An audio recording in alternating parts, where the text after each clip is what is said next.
കാരണം മോഡിയോട് ചോദിച്ചിട്ട് മാത്രം മൂത്രമൊഴിക്കാൻ പോകുന്ന നേതാക്കന്മാരാണ് ഇതിൻ്റെ എല്ലാ നേതാക്കന്മാർക്ക്. അവർക്ക് സ്വന്തമായ വ്യക്തിത്വം ഉള്ളവരോ ഒന്നുമല്ല. അവർ പറഞ്ഞാൽ സ്ഥാനത്തിരിക്കും, അവർ പറഞ്ഞില്ലേ സ്ഥാനത്ത് പോകും. അപ്പോൾ അവർ ജനാധിപത്യമൊന്നും മറ്റുള്ളവരെ പഠിപ്പിക്കേണ്ടതില്ല. ഞങ്ങളുടെ കാര്യം എന്താണ്? കെ സുരേന്ദ്രൻ പറയുന്നത് പിണറായി ഇരിക്കാൻ പറഞ്ഞാൽ ബിനോയ് വിശ്വം മുട്ടിലെഴയുന്നതാണ് നിലവിൽ കേരളത്തിൽ കാണുന്നത്. ഈ വിഷയത്തിലും ഒടുവിൽ ബിനോയ് വിശ്വം അടിമപ്പെടും പിണറായി വിജയനെ. നിങ്ങളിത് ബിനോയ് ഒറ്റ കാര്യം ചോദിക്കുന്നത്, അതായത് ഒടുവിൽ ഇത് CPI ഈ തീരുമാനത്തിനൊപ്പം ചേർന്ന് പോകേണ്ട ഒരു ഘട്ടം വരുമോ എന്നുള്ളത്. അത് ഓരോരുത്തരും ഈ സ്വന്തം പാർട്ടിയിലെ കൾച്ചർ അറിഞ്ഞുകൊണ്ടാണ് ഇത് സംസാരിക്കുന്നത്. കാരണം മോഡിയോട് ചോദിച്ചിട്ട് മാത്രം മൂത്രമൊഴിക്കാൻ പോകുന്ന നേതാക്കന്മാരാണ് ഇതിൻ്റെ എല്ലാ നേതാക്കന്മാർക്ക്. അവർക്ക് സ്വന്തമായ വ്യക്തിത്വം ഉള്ളവരോ ഒന്നുമല്ല. അവർ പറഞ്ഞാൽ സ്ഥാനത്തിരിക്കും, അവർ പറഞ്ഞില്ലേ സ്ഥാനത്ത് പോകും. അപ്പോൾ അവർ ജനാധിപത്യമൊന്നും മറ്റുള്ളവരെ പഠിപ്പിക്കേണ്ടതില്ല. ഞങ്ങളുടെ കാര്യം എന്താണ്? ഞങ്ങൾക്കൊരു നിലപാടുണ്ട്. ആ നിലപാട് ഉയർത്തിപ്പിടിക്കുന്നു എന്നത് മാത്രമാണ് ബിനോയ് വിശ്വം ചെയ്യുന്നത്. ആ നിലപാട് കേരള ഘടകെടുക്കുന്ന നിലപാടല്ല. ആ നിലപാട് ഈ വിഷയത്തിൽ ഉൾപ്പെടെ പല ദേശീയ വിഷയങ്ങളിലും രണ്ട് പാർട്ടികളുടെ നേതൃത്വം എടുക്കുന്ന നിലപാടാണ്. ആ നിലപാടിനെ കേരളത്തിൽ ഭംഗിയായി ഉയർത്തിപ്പിടിക്കുന്നു. അപ്പോൾ അത് ഉയർത്തിപ്പിടിക്കുമ്പോൾ അതിനെ മറ്റു തരത്തിൽ വ്യാഖ്യാനിക്കുന്നത് ശരിയല്ല. ഈ സുരേന്ദ്രനെ പോലുള്ള ആളുകളെ സംബന്ധിച്ചിടത്തോളം ഞാൻ പറഞ്ഞല്ലോ, അവർ ഒരു തരത്തിലും ജനാധിപത്യവും ഇല്ലാത്ത ഒരു പാർട്ടിയാണ്. അപ്പോൾ ആ പാർട്ടിക്ക് ഇപ്പോൾ അവരാരും പ്രതീക്ഷിക്കാത്ത ഒരാളെ അതിൻ്റെ ഭാരവാഹിയാക്കിയപ്പോൾ പോലും അവർക്ക് കാമാവുന്നൊരു അക്ഷരം മിണ്ടാൻ പറ്റിയില്ല. അങ്ങനെ ഒരു കാര്യം കേരളത്തിൽ എവിടെയെങ്കിലും നമ്മൾ കേട്ടിട്ടുണ്ടോ? അപ്പോൾ അതുകൊണ്ട് അവർ ഞങ്ങളെ പഠിപ്പിക്കാൻ വരേണ്ട യാതൊരു കാര്യവുമില്ല. ഞങ്ങളതൊരു നിലപാടിൻ്റെ ഒരു ഉയർത്തിപ്പിടിക്കുന്നതിൻ്റെ ഇത് മാത്രമാണ്. അപ്പോൾ നിങ്ങൾ ബിനോയ് വിശ്വം ഉയർത്തിപ്പിടിക്കുന്നോ, കാനൻ രാജേന്ദ്രൻ ഉയർത്തിപ്പിടിക്കുന്നോ, മറ്റു നേതാക്കന്മാർ ഉയർത്തിപ്പിടിക്കുന്നതല്ല. അതൊരു പാർട്ടി നിലപാടാണ്. ഒരിക്കലും ഈ നിലപാടിനൊപ്പം പോകില്ല എന്ന് തന്നെ CPI ഇപ്പോൾ പറയാൻ പറ്റുമോ എന്നുള്ളതാണ് പല സമയത്തും. അല്ല പറയാൻ പറ്റില്ലോ എന്ന് പറഞ്ഞു കഴിഞ്ഞാൽ CPI എടുത്തിരിക്കുന്ന നിലപാട് ഞാൻ നിങ്ങളെ മുമ്പിൽ ആവർത്തിക്കുന്നു. ഇന്നലെ പറഞ്ഞതുപോലെ, മിനിഞ്ഞാന്ന് പറഞ്ഞതുപോലെ ഇന്നും ആവർത്തിക്കുന്നു. ഇനി ഈ പുതിയ സാഹചര്യം മാധ്യമങ്ങളിലൂടെ അറിയുന്നു. കേരളത്തിലെ പാർട്ടി നേതൃത്വവുമായി ബന്ധപ്പെട്ട എന്തെങ്കിലും കമ്മ്യൂണിക്കേഷൻ നടന്നിട്ടുണ്ടോ എന്ന് ഇന്ന് പറയാൻ ഞാൻ ആളല്ല. ആ സാഹചര്യത്തിൽ എന്ത് ചെയ്യണമെന്നുള്ളത് കേരളത്തിലെ പാർട്ടി കമ്മിറ്റി ആലോചിച്ചിട്ട് യുക്തമായ തീരുമാനം കൈക്കൊള്ളും.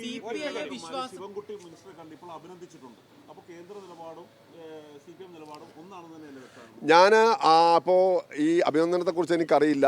അവനവൻ്റെ പോക്കറ്റിൽ വെക്കാൻ പറ്റുന്ന സാധനങ്ങൾ മാത്രമേ പോക്കറ്റിൽ വെക്കാവൂ.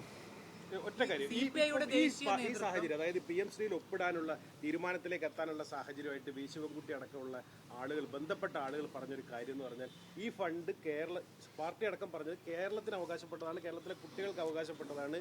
മറ്റൊരു തരത്തിലും ഈ പണം നേടിയെടുക്കാൻ സാധിക്കുന്നില്ല. മുഴുവൻ സംസ്ഥാനങ്ങളും ചേർന്നു, 2 സംസ്ഥാനങ്ങൾ നിയമ പോരാട്ടങ്ങളിലേക്ക് വീണ്ടും പോകുന്നു. പിന്നെ എങ്ങനെ ഫണ്ട് വാങ്ങിയെടുക്കാൻ പറ്റും എന്നാണ് പറയുന്നത്? അല്ല, ഒരു കാര്യം, നമ്മൾ ചർച്ച ചെയ്യുന്നത് ഏറ്റവും ലേറ്റസ്റ്റ് ആയ ഒരു സാഹചര്യമാണ്. ഇന്നലെ മാധ്യമങ്ങൾ പുറത്തു കൊണ്ടുവന്നിരിക്കുന്ന നിങ്ങൾക്ക് കുറച്ച് വിശ്വാസമുള്ള ഒരു കാര്യം, അതാണ് ഇപ്പോൾ നമ്മൾ ഇന്നത്തെ ഇതിൻ്റെ ഒരു കാര്യം എന്ന് പറയുന്നത്. അപ്പോൾ അതിൻ്റെ സാഹചര്യത്തിലാണ് ഇതെല്ലാം നമ്മളിപ്പോൾ നിങ്ങൾ പറഞ്ഞതിൻ്റെ അടിസ്ഥാനത്തിൽ ഞാൻ ഇത്രയും പറയുന്നത്. ഇതിൻ്റെ ഒരു അക്കാഡമിക് ഡിബേറ്റ് ഒക്കെ ആണെങ്കിൽ ഞങ്ങൾ എത്ര 1000 ആളുകളോടും സംവദിക്കാൻ തയ്യാറാണ്. അതിനകത്ത് അതെന്ന് പറഞ്ഞു കഴിഞ്ഞാൽ ഞങ്ങളുടെ ഒരു മിടുക്ക് കൊണ്ടല്ല, ആ കാര്യത്തെക്കുറിച്ചുള്ള ഞങ്ങളുടെ ഒരു ഉറച്ച ബോധ്യമുണ്ട്. ഇത് പഠിച്ചതിൻ്റെ അടിസ്ഥാനത്തിൽ ഇത് സംബന്ധിച്ചിട്ടുള്ള വളരെ ഇൻഫ്ലേറ്റഡ് ആയിരിക്കുന്ന ഊതിപ്പെരുപ്പിച്ച കണക്കുകളാണ് ഇവരെല്ലാം പറഞ്ഞുകൊണ്ടിരിക്കുന്നത്. ആ കണക്കുകൾക്കൊന്നും ഒരടിസ്ഥാനവും ഇല്ല. പിന്നെ കേന്ദ്ര ഗവൺമെൻറ്റിൻ്റെ ധാരാളമായ സമ്മർദ്ദ തന്ത്രങ്ങളുണ്ട്. ആ സമ്മർദ്ദതന്ത്രങ്ങളുടെ ഭാഗമായിട്ടാണ് ഗവർണർമാർ ഇത് ചെയ്യുന്നത്. ഗവർണർമാർ ഈ കേരളത്തിൽ വന്ന് ഒരുപാട് കാര്യങ്ങൾ കാട്ടിക്കൂട്ടിയപ്പോൾ എന്തായിരുന്നു നമ്മുടെ നിലപാട്? ആ നിലപാടെന്ന് പറയുന്നത് നമ്മൾ അതിനെതിരെ അവരെ അധികാരം ഒഴിവാക്കുന്ന ബില്ല് പോലും അവതരിപ്പിക്കാനുള്ള മാതൃക കേരളം കാണിച്ചു. നമ്മൾ ഭരണത്തിന് സപ്പോർട്ട് കൊടുക്കുന്ന ഇതിൻ്റെ ഏറ്റവും ശക്തമായൊരു കക്ഷിയായിരിക്കുന്ന DMK ഭരിക്കുന്ന തമിഴ്നാട്ടിൽ എടുത്തിരിക്കുന്ന ഒരു നിലപാടുണ്ട്.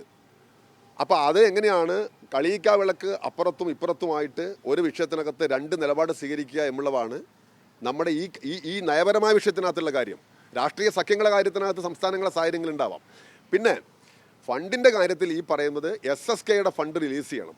SSKയുടെ ഫണ്ട് റിലീസ് ചെയ്യണമെന്ന് പറയുന്നതിന്, അങ്ങനെയാണെങ്കിൽ ഈ ഫണ്ട് കിട്ടില്ല എന്ന് പറയുന്നതിൻ്റെ എന്തെങ്കിലും ആധികാരികമായിരിക്കുന്ന രേഖാമൂലമുള്ള എന്തെങ്കിലും ഒരു അണ്ടർടേക്കിംഗ് എന്തെങ്കിലും ഒരു ഇത് കേന്ദ്ര ഗവൺമെൻറ് കൊടുത്തിട്ടുണ്ടോ?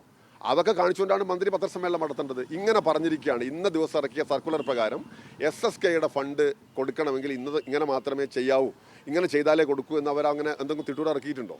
അപ്പോൾ കേന്ദ്ര ഗവൺമെൻറ്റിൻ്റെ അനാവശ്യമായ സമ്മർദ്ദങ്ങൾക്ക് വഴങ്ങാൻ പാടില്ല എന്ന നിലപാടാണ് ഞങ്ങൾ എപ്പോഴും ഉയർത്തിപ്പിടിച്ചിട്ടുള്ളത്.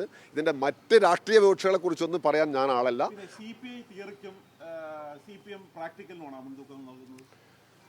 അല്ല, അതിനകത്ത് ഒന്നും തിയറി ഉള്ളവർക്കല്ലേ പ്രാക്ടിക്കലിൻ്റെ കാര്യമുള്ളൂ.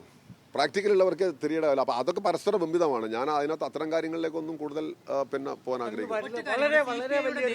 വളരെ വലിയ ഗുരുതരമായ ഒരു ആരോപണമാണ് ഇപ്പോൾ ഉന്നയിച്ചത്. ശിവൻകുട്ടി ഈ പിന്നെ പദ്ധതിയിൽ ഉൾപ്പെടാൻ വെച്ച കാര്യങ്ങളെ കുറിച്ച് ഒന്നുപോലും CPI ആയിട്ട് പോലും ചർച്ച ചെയ്തിട്ടില്ല ഞാൻ ഒന്നാമത്തെ കാര്യം നിങ്ങളോട് ഞാൻ അഭ്യർത്ഥിക്കുമ്പോൾ ലൈവ് കൊടുക്കാനാണ്. കാരണം ഇത് കട്ട് ചെയ്തിട്ട് എന്നൊക്കെ പറഞ്ഞാൽ മോശമാണ്. ഞാൻ അങ്ങനെ ശിവൻകുട്ടി ഈ പിന്നെ എന്താണ് CPIയോട് ആലോചിച്ചോ ഇല്ലയോ ഉള്ളത് അതൊക്കെ നിങ്ങൾക്ക് സാമാന്യം തന്നെ മനസ്സിലാക്കാൻ പറ്റുന്ന ഒരു കാര്യമല്ലേ. ഇപ്പം നമ്മളിപ്പോൾ രാമായണം മുഴുവൻ വായിച്ചിട്ട് രാമൻ സീതയ്ക്ക് എപ്പോഴേന്ന് ചോദിക്കുന്ന പോലത്തെ ഒരു ചോദ്യമാണ്. ഞാൻ അതിനെന്ത് ഉത്തരം പറയാനാണ്? അതല്ല, നിങ്ങളിപ്പോ നേരത്തെ പറഞ്ഞു കാരണം ഇത് സംബന്ധിച്ച ചർച്ച നടന്നില്ല. അല്ല, ഇത് സംബന്ധിച്ച് ഇത് നമ്മൾ മനസ്സിലാക്കുന്നതനുസരിച്ച് നേരത്തെ മന്ത്രിസഭാ യോഗത്തിനകത്ത് വന്നിരുന്ന ഒരു ചർച്ചയായിരുന്നു. ആ ചർച്ചയ്ക്ക് അടിസ്ഥാനത്തിൽ മാറ്റിവെച്ചൊരു കാര്യമാണ്. 4 വർഷക്കാലമായി എന്തുകൊണ്ടാണ് കേരളം ഒപ്പിടാത്തത് എന്നും ഇത് എന്താണ് ഇപ്പോൾ ചെയ്തിരിക്കുന്നത് എന്നും നിങ്ങൾ ബന്ധപ്പെട്ടവരോട് ആദ്യം ചോദിക്കേണ്ടത്. ആ ഒരു വിശദീകരണം പബ്ലിക് ഡൊമൈനിൽ ഉണ്ടെങ്കിൽ നമുക്ക് അപ്പോൾ കാര്യങ്ങൾ നോക്കാം. വിശ്വാസത്തിലെടുക്കുന്നുള്ളതാണ് CPI general secretary MA baby പറഞ്ഞത്. അപ്പോൾ CPIയുടെ ദേശീയ നേതൃത്വം അദ്ദേഹവുമായിട്ട് അല്ലെങ്കിൽ CPM-ന്റെ ദേശീയ നേതൃത്വവുമായിട്ട് ഈ വിഷയം ഉന്നയിക്കും.